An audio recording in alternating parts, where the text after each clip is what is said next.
Hi, I'm Chris, and welcome to Putting God First. I'm here in the youth room of the Pikeville United Methodist Church. I was in a meeting today, and I was reminded of a story that I'd heard a long time ago. It's a story of a professor who was doing an experiment about time with his students, and he said, these big rocks represent the big things that are in our life. Our time with God, our time with family, and so on and so forth. He said, and this bucket of sand represents all the little things like returning emails and text messages and time on social media and those type things. And so he invited an eager student up and he said, we got to make all those things fit in this container. And this container represents one day in our life. And so the student grabbed the bucket and he quickly poured in all the sand. He said, I could do this with no problem. And so he pours the sand into the container. And then he takes the first rock, and after he puts the first rock in there, he notices that it's not going to fit. And so the professor, he says, there's a fundamental issue here. You started in the wrong spot. And so he took and he removed all the stuff from the container, pours the sand out.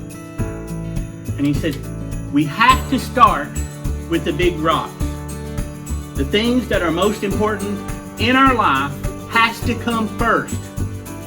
Like our time spent with God. Our time with our family. Our time with our friends.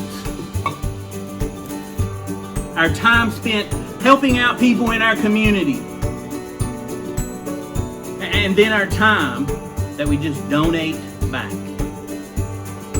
And then you take all these little things, all the emails and all the text messages and the social media messages and all those things, and you add it to it.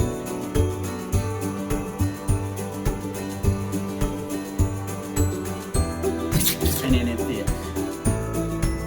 See, what the professor was saying is you have to make the big things, you have to do the things that are most important to you first. I'm reminded of Jesus' words when he said, seek first the kingdom of God and His righteousness, and then all these things will be added unto you. Be sure in your life you're putting the main thing first. What is it in your life that needs to come first so everything else will fit around it? I know it's a hard time right now, but this is our call. This is a time that we can perfect this and make our day worth living. Thanks for joining us here on Putting God First. And I hope that that's what you get to do, is you figure out that we need to put God first. Thanks for joining us. And I can't wait to see you again really, really soon.